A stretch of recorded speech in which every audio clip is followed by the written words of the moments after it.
کو اپنے محبوب کو اس دنیا میں بھیج کر کے امت محمدیہ سے فرما دیا، اے جو ہے امت محمدیہ، اے میرے بندو سنو سنو، صرف انسانوں کے لیے نہیں بلکہ جن ہو، انسان ہو، شجر و حجر ہو، کنکر ہو، پتھر ہو، سب کے لیے رحمت للعالمین بن کر کے جا رہے ہیں۔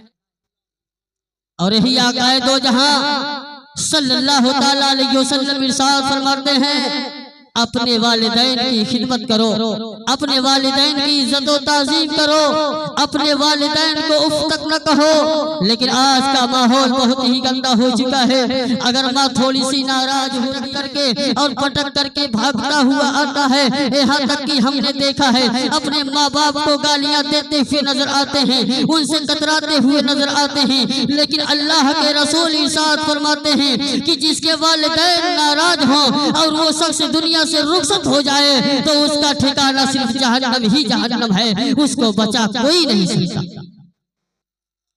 پتہ چلا یہ شادی کا موقع ہے، اللہ رب العزت خود ارشاد فرماتا ہے کہ ہم نے اللہ کے رسول کو رحمت للہ یعنی اپنے محبوب کو رحمت للعالمین بنا کر کے بھیجا۔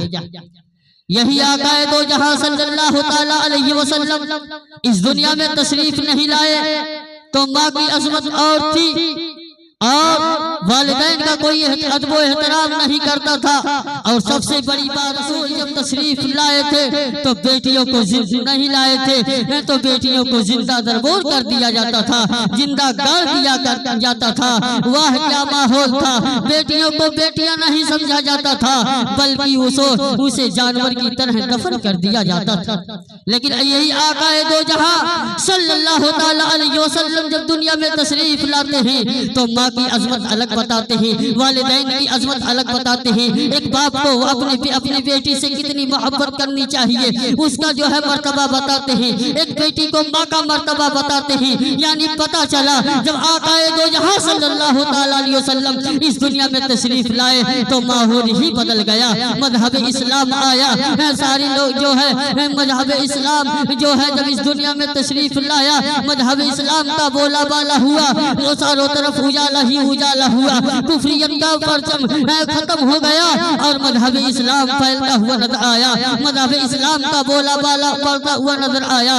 جدھر دیکھیے مذہب اسلام کے نام لیوا ہیں، اللہ کے رسول کی آج سنت ادا کرنے کے لیے ہمارے بھائی جان نے یہ محفل میلاد رچائی ہے، اپنے بیٹی اور بیٹے کو بیٹی اور بیٹا اور بیٹی کی شادی رچائی ہے، تو یہ بتا دیا ہے کہ ہم عاشق رسول ہیں۔ ہم جب کوئی نیک کام کرتے ہیں رسول کی سنت کو اپناتے ہیں، محفل میلاد سجا کر کے یہ بتاتے ہیں کہ ہم عاشق رسول ہیں۔ جب بھی کوئی کام کریں گے جشن میلاد سجائیں گے، آقا کا ذکر کرائیں گے، اللہ کے محبوب کا ذکر کرائیں گے، اولیاء کرام کا ذکر کرائیں گے، ہمیں اس سے فیض حاصل ہوگا اور ساتھ ہی ساتھ ہم سنت رسول کو ادا کرتے ہوئے نظر آئیں گے۔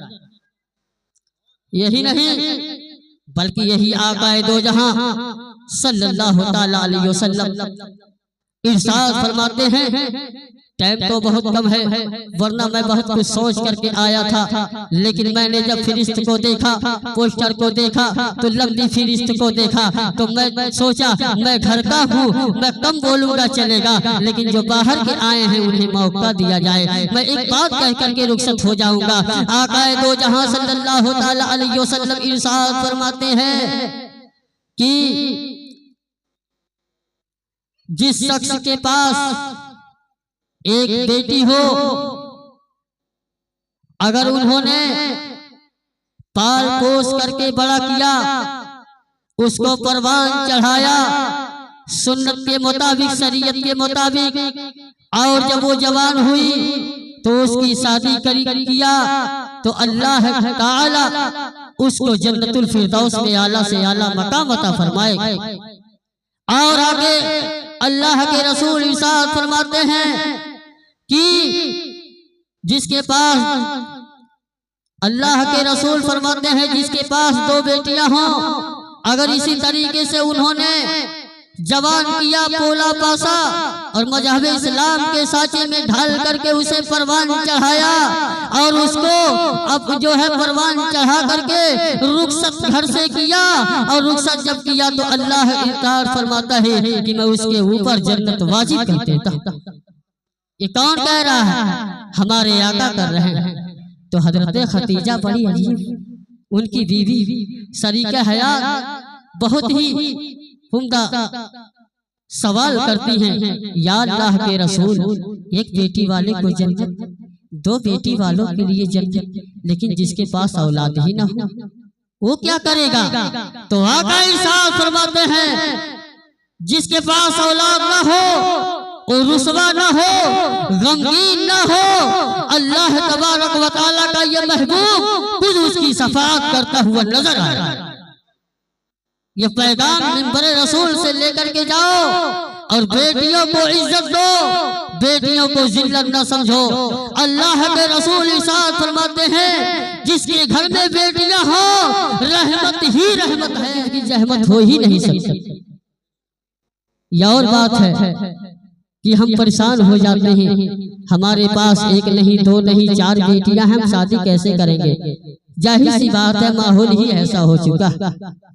کوئی یہ بھی پوچھتا ہے کیا کوئی غریب کی لڑکی ہے جسے میں لے آؤں؟ یہ کوئی نہیں پوچھتا، بلکہ سب سے پہلا جب رشتہ آتا ہے تو سوال ہوتا ہے کیا وہ گاڑی دے گا؟ کیا وہ گاڑی دے گا؟ واشنگ مشین دے گا؟ کولر دے گا؟ فریج دے گا؟ یہ نہیں کوئی پوچھے گا کیا وہ اللہ کے رسول کی اس کے دل میں محبت و عظمت ہے، یا اس کے پاس شریعت کا کوئی قانون ہے، یا وہ شریعت مطہرہ پر عمل کرتی ہے، یہ کوئی نہیں پوچھے گا۔ غور و فکر کرو، اگر اپنے گھر میں ایک غریب کی بیٹی لاؤ گے تو اس کا قدم آئے گا، آتے ہی اس کے والدین کی گھر جو رحمت تھی وہ آپ کے گھر پہ رحمت آئے گی، اور جب رحمت آئے گی تو اللہ تبارک و تعالیٰ کے محبوب خوش ہوں گے، اللہ تعالیٰ خوش ہوگا، آپ کو دونوں جہاں میں کامیاب و کامرہ بناتا ہوا نظر آئے۔ اللہ کے رسول صلی اللہ تعالیٰ علیہ وسلم ارشاد فرماتے ہیں کہ شادی کو زحمت نہ بناؤ، بلکہ اسے رحمت بناؤ۔ کسی غریب کی لڑکی لانے میں کوئی رسوائی نہیں، اس لیے آقا نے ہمیں پیغام دیا ہے، ایک نہیں۔ حضرت خدیجہ یہ کون ہے؟ یہ شادی شدہ ایک بیوہ عورت ہے جن کی 40 سال عمر شریف ہے، لیکن آقا نے عورتوں کا عظمت بڑھا دیا، مرتبہ بڑھا دیا۔ جس بیٹی کو زندہ دفن کیا جاتا تھا اسے اتنا اونچا اٹھا دیا کہ دونوں جہاں میں اس کا مرتبہ افضل و اعلیٰ ہوتا ہوا نظر آیا۔ میں بس اسی پر اپنی گفتگو ختم کروں گا، بس 1 منٹ۔ 40 سالہ عمر میں بیوہ عورت سے اپنی 25 سالہ جوانی کو نکاح کیا اور یہ بتا دیا اے میرے امت کے لوگوں، کسی بیوہ عورت کو جنت رسوائی میں نہ پلنے دینا، اگر آپ کو موقع ملے، آپ کی جو ہے آپ کو موقع ملے تو اس سے نکاح کرتے ہوئے نظر آؤ، اس کی عظمتوں کو بڑھاتے ہوئے نظر آؤ۔ اللہ تبارک و تعالیٰ وما ارسلناک الا رحمۃ للعالمین، اے محبوب ہم نے آپ کو دونوں جہان کے لیے رحمت بنا کر کے بھیجا۔ استغفر اللہ ربی من کل ذنب واتوب الیہ۔ السلام علیکم ورحمۃ اللہ تعالی وبرکاتہ۔